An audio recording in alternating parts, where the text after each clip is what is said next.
আসসালামু আলাইকুম, welcome back to cooking story by Monalisa. এখন যেহেতু তালের ভরপুর মৌসুম, তাই আমরা তাল দিয়ে কম বেশি যে কোনো পিঠা খেয়ে থাকি। আজকে আপনাদের সাথে পাকা তাল দিয়ে মেরা পিঠা, দুল্লা পিঠা কিংবা ছাইনা পিঠার রেসিপিটা শেয়ার করব। আশা করি আজকের রেসিপিটি আপনাদের ভালো লাগবে। প্রথমে আমি পিঠার জন্য এখানে নিয়ে নিচ্ছি 2.5 কাপ তালের পিউরি। এখানে আমি ঘন তালের পিউরিটা ইউজ করছি। এবার দিয়ে দিচ্ছি 1/2 কাপ চিনি, তবে মিষ্টিটা আপনাদের টেস্ট অনুযায়ী অ্যাড করে নেবেন। দিয়ে দিচ্ছি 1 চামচের মতো লবণ। চিনিটা দিয়ে তার রসের সাথে খুব ভালো করে মিশিয়ে নিয়েছি। এবার লবণটা দিয়েও খুব ভালো করে মিশিয়ে নিচ্ছি। মিশিয়ে নেওয়া হয়ে গেছে। এখানে আমি দিয়ে দিচ্ছি 5 কাপ শুকনো চালের গুঁড়া। খুব বেশি শুকনো না, 1 দিনের মতো চালের গুঁড়াটা শুকিয়ে নিয়েছি।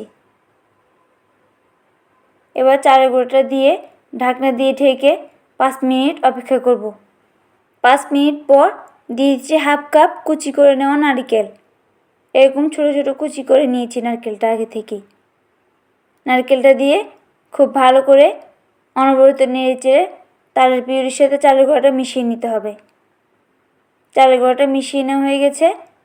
এখানে আমি পরবর্তীতে আরও 1 কাপের মতো তালের পিউরি অ্যাড করেছিলাম, তবে আপনারা চাইলে এর পরিবর্তে পানি দিতে পারেন। তবে তালের পিউরিটা অ্যাড করলে তালের ফ্লেভারটা স্ট্রং থাকবে।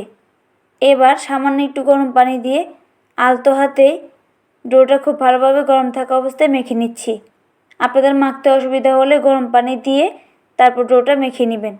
অবশ্যই পরবর্তীতে তালের পিউরি ইউজ করলে সেটা হালকা ফুটিয়ে তারপর চালের গুঁড়ার মিশ্রণের সাথে মিশিয়ে নিতে হবে, না হলে কিন্তু ডোটা নরম হয়ে যাবে।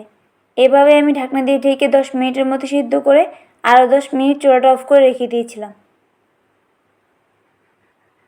এবার ডোটা নিয়ে আমি মেরা পিঠার শেপ দিয়ে নিচ্ছি। আপনারা আপনাদের পছন্দ অনুযায়ী যে কোনো শেপে তৈরি করে নিতে পারেন। আপনারা স্ক্রিনে দেখে বুঝে নিতে হবে আমি কীভাবে তৈরি করে নিচ্ছি। পিঠাটা দেখার সৌন্দর্যের জন্য উপর থেকে আমি কুচি করে নেওয়া নারকেলগুলো উপর থেকে দিয়ে দিচ্ছি, তবে এটা অপশনাল, আপনারা চাইলে স্কিপ করতে পারেন। সবগুলো পিঠা বানিয়ে নিয়েছি। এবার পিঠাগুলো আমি একটা স্ট্রেনারে এক এক করে পিঠাগুলো দিয়ে দিচ্ছি। স্ট্রেনারে পিঠাগুলো দিয়ে এবার আগে থেকে গরম করে রাখা পানির মধ্যে স্ট্রেনারটা বসিয়ে ঢাকনা দিয়ে ঢেকে 30 মিনিটের মতো সিদ্ধ করে নিব। অবশ্যই সময় নিয়ে বেশ কিছুক্ষণ সময় ধরে সিদ্ধ করে নিতে হবে। এই পর্যায়ে চুলার আঁচটা মিডিয়ামে থাকবে।